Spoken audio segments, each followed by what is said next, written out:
Hi Paul, how are you? Yeah, good. Can't complain. Good man. Paul, welcome to the Business Spotlight. Thanks very much for taking the time to speak with me today. Paul, could we start? Could you tell me a little about yourself, your background, and your business, please? Yeah, so I'm a managing director at Neo Environmental. We're a planning environmental consultancy. I've got about 50 staff across the UK and Ireland. I'm based out of our Ballymena office, which is our biggest office. We have offices in Glasgow, where I spent 10 years. And we set up the company in 2012 there. We have an office in Warrington. Recently opened an office in Bristol. We've just got two staff there. And then we've got about another 12 to 14 staff in the Republic of Ireland, with an office just recently opened in Galway. There, we've got about five staff there. So we're multidisciplinary planning environmental.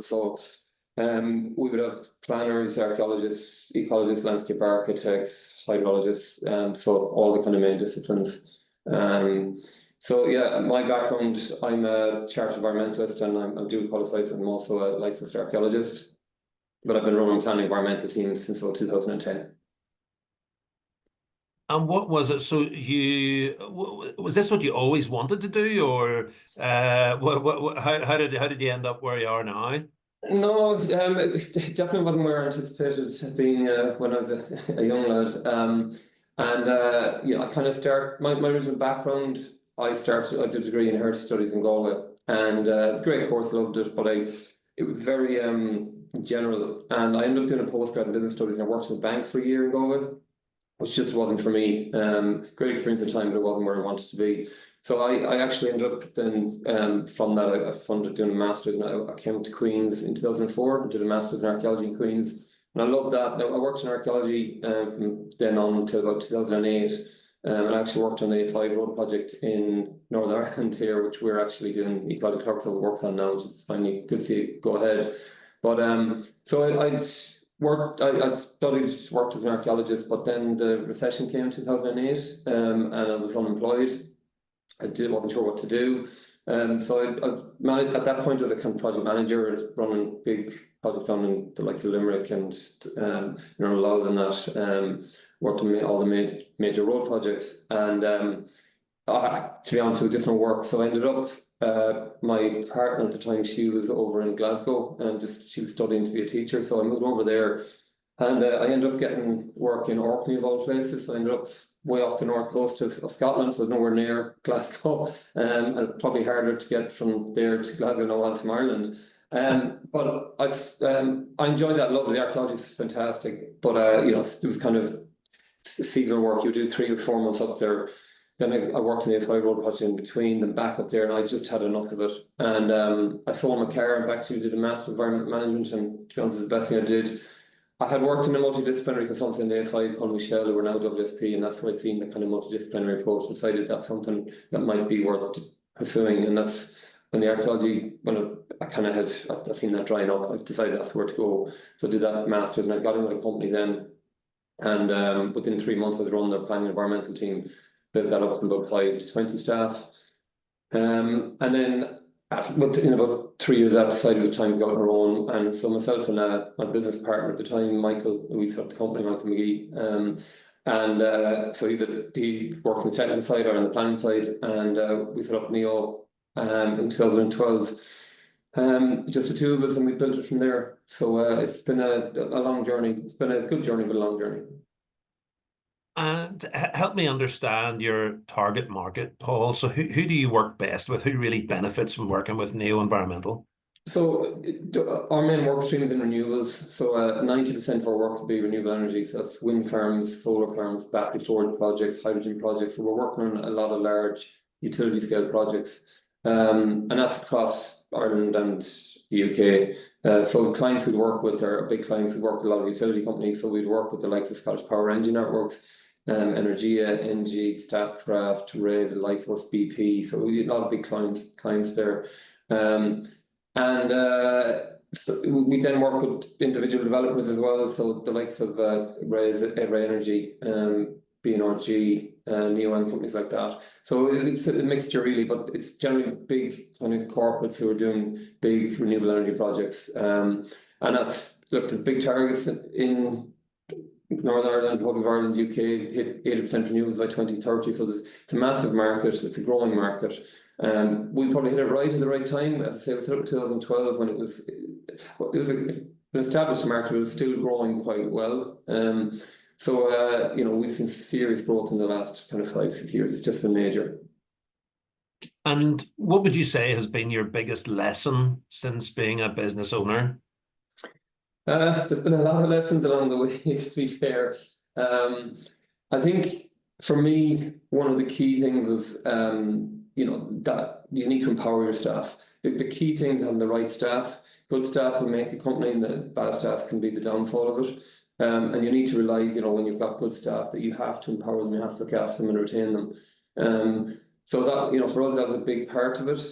Trying to retain staff, especially as a small growing company, you need to build a culture that they all kind of buy into, and creating that kind of an atmosphere, and for them to be able to see that growth and be part of it. And I suppose one thing we did, so we were, just to give you a bit of I suppose a background there, we grew the company substantially up to about 2012.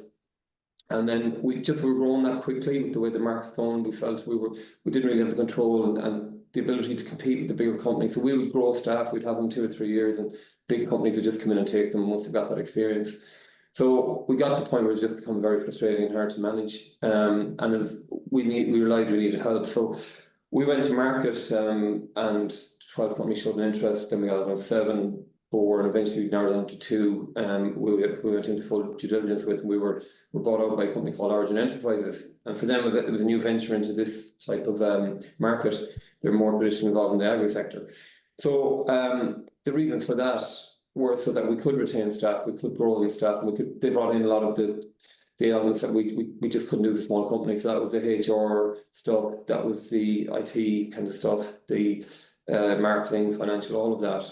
And it just gave them massive potential and for growth. So we went from 20 staff in 2022 up to 50 staff now. So in a year and a half, we've gone from from 20 to 50 is a major growth. But that was because of a lot of that. And with that, we've realised that, you know, when we went through that process, the staff we had at the time, we were completely transparent and said, look, we feel we're better off being acquired, and these are the reasons, and it's in your benefit and ours. But we also said, look, we value what you've given us to date. We want to make sure you feel part of this process and that you get rewarded. So we actually gave them 10% of the sale.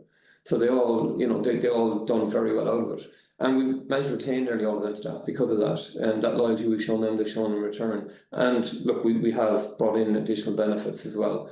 So I think that was one of the key things we learned. It's a difficult market at the moment in terms of staffing and retention of staff. That's a great share. What would you say you've learned about yourself, Paul, along your business journey?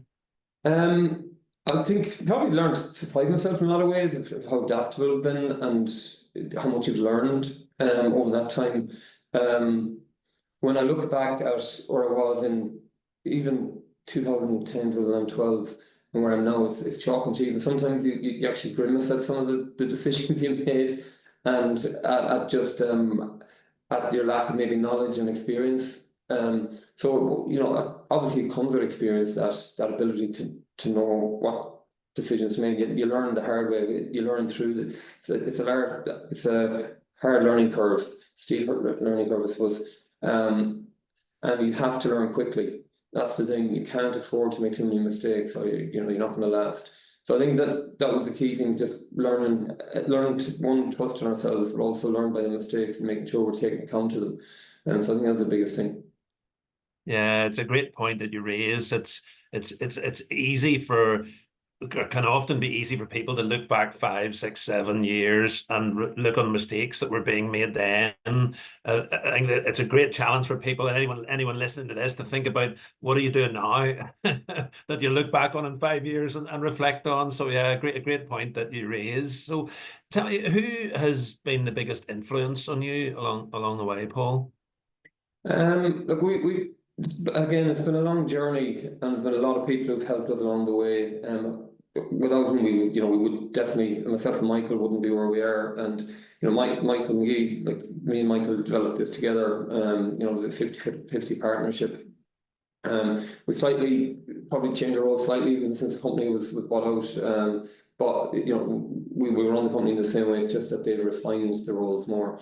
But what I think there was at the very start got some good advice from people, and one of them was a guy called Nick Bauer, a New Zealand guy that we'd worked with, and he had run a couple of companies himself, and he said, look, there's two ways we can do this. He said, number one, you can put all the money you want to go with a big budget, or number two, you can go in and do it on a shoestring. And he said, look, do not go with a big budget. You need to develop this, because before you know it, all that money will go, and you won't know where it's going, and you have to build up the client base. I think that was the key thing at the very start. Anyone can set up a company, but you have to actually run that company, and that's why so many companies disappear in the first 6 months of the year. It's very difficult, and it is difficult.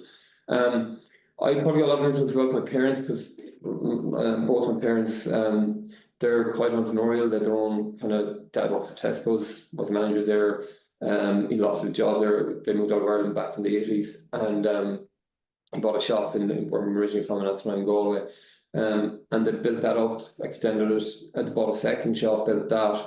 And then also during the boom time, knew the right time to sell. They sold one of them and did very well out of it. So probably a lot of influence from me from them. And then we got some mentoring. So we run things like Business Gateway in Scotland, and to Invest in I here, where we got a lot of mentoring, a lot of help.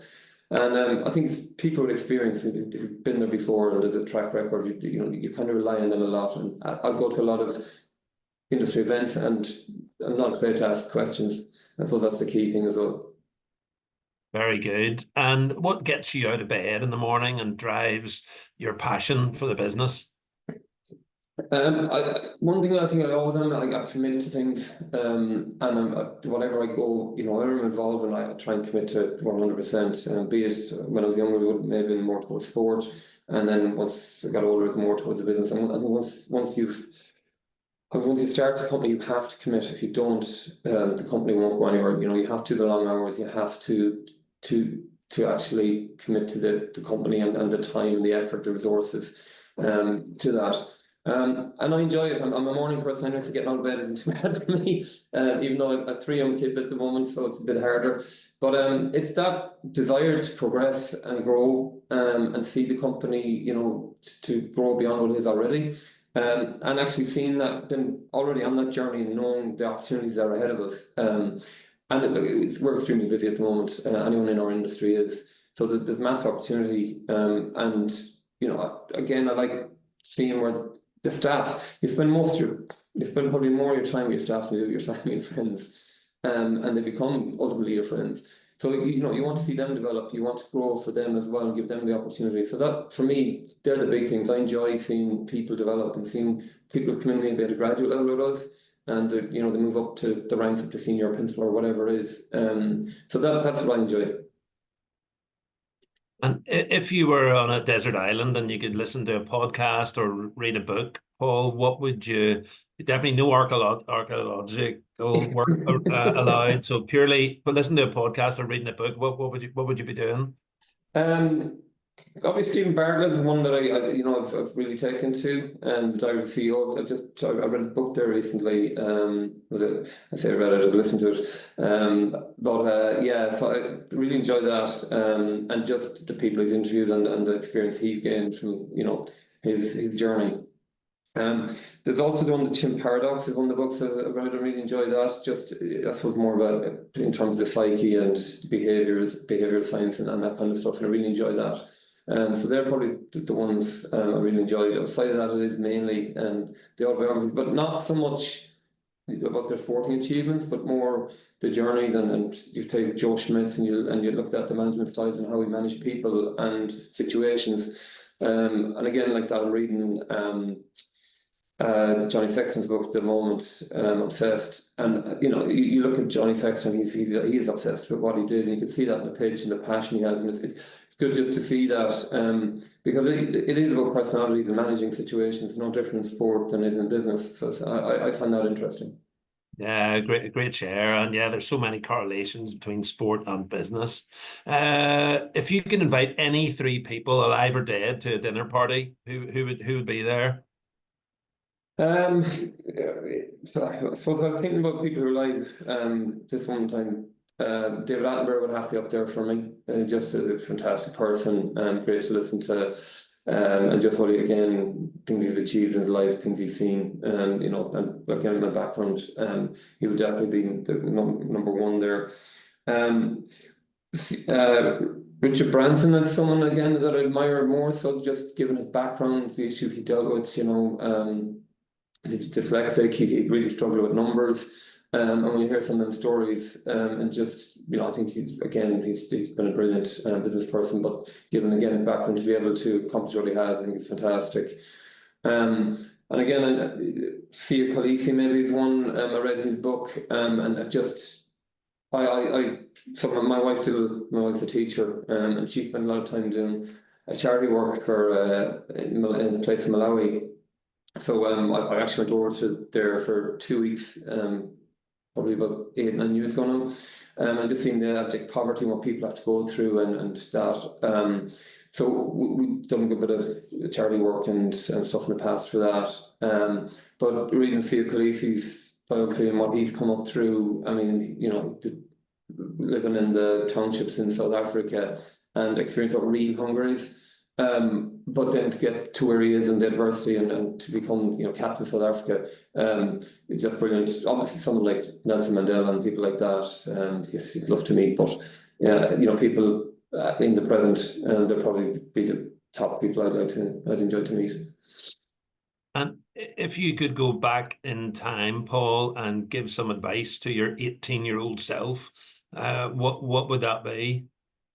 Um, I think it's going back to what I said about, I think, building relationships. I think when you're younger, you're very optimistic, probably very enthusiastic. I was probably quite, I would say, slightly ambitious. More, probably my younger years is more focused on sport than I was in my education and looking forward and kind of just planning ahead. You don't at 18, I don't think you do.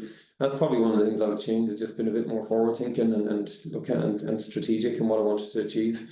I'm very happy to where I've got to, but it's been a long road and probably could have been a lot of shortcuts I could have taken to get here. But they're probably the big things, and just trusting people, enabling people. I think that's the key thing. When you're young, you know, again, you're quite stern in your own views, and it's maybe something that you need to learn. And just listen to people more and being open to other people's opinions and views. And what would you say is the biggest challenge that you're currently facing in your business? Um, Probably at this moment in time, in what we do, because it's such a booming industry, it's trying to recruit people, it's trying to get the right people in and retain them. It's just it's so difficult at present. There's an awful lot of poaching going on. There's a lot of job hopping going on. So you know, it's trying to retain staff and attract the right staff. And that's clear for us. That's definitely the biggest issue at this moment of this market. Like there's no shortage of work. In a sense, we are turning down some work. And we know from the other companies within our group that they're struggling as well. So it's, you know, there needs to be a lot more training. There needs to be probably a lot more courses within the universities, and probably getting people into the right disciplines. And I think that's the biggest challenge at the moment. And tell me, if we fast forward now 5 years, so coming to the end of 2029, my goodness, about to hit 2030, what does neo-environmental look like then? There's some serious opportunities for the company. Like, as I said, well, grown by 2.5 times the size in the last year and a half. In reality, next year we're probably going to be somewhere, I'd expect, probably 70, 80 staff maybe, and year after that, touch 100 and so on. So look, we're probably just going to be a far bigger organization. I hope to have probably better options in the management structure for bringing in people and developing people internally, get more support, but also just growing our, I suppose, our market share. We're one of the biggest consultancies in terms of solar and the Republic of Ireland. I think we did a third of all the solar projects that were in the last red auctions for subsidies last year. And we've done some of the largest projects down there. So we've got a good reputation, got good traction, and probably just growing that and building upon it. So that's probably the focus where we'll be, and the ambitions for the company in the next 5 years. And if somebody likes the sound of that, Paul, and would like to reach out to you or to the business, what would be the best way for them to go about that? Look, we've got our website there, and there's an info box there if people want to do that, and they can, if they address to me, I'll get it. We're not that big an organisation. It'll come to me. We've obviously got our various offices and our phone numbers there as well. I'm based at the Ballymean office, so there's a direct dial number there also. So happy for people to get in contact with you either of them ways. I'm on LinkedIn as well. So again, if people want to connect, I'm happy to speak to people or be in contact with people that way. That's great. Thanks very much. Well, Paul Neary from Neo Environmental, thanks very much for taking the time to speak with me today. It's been a really interesting conversation, a fascinating journey from archaeologist to business owner, and some great learnings and great shares along the way. So, Paul, I wish you, I'm going to start saying it now, I wish you a Merry Christmas for the rest of, and the best of luck for the rest of 2024 and indeed beyond. So, Paul Neary, thanks very much indeed. Thank you, Peter, and have Christmas yourself as well.